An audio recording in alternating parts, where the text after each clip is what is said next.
ከአውደ ምሕረቱ ሆኜ ስጠራት ዘንበል ብላ የችኝ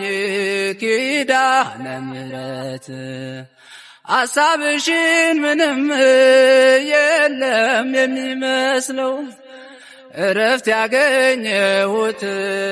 እናቴ ባንቺ ነው። እናቴ ስምሽን ስጠራ አለፈ ያ ሁሉ መከራ እንባዬ በፊትሽ ፈሰሰ እምዬ ባንቺን የታበሰ ሰላም ለኪ ደጅ ጠናው ቆይቼ ኪዳነ ምሕረትን ተጽናናሁኝ ረሳዋ ሐዘኔን የአምላክ እናት እመቤታችን ሞገሱኝኝ ቀሪው ዘመኔን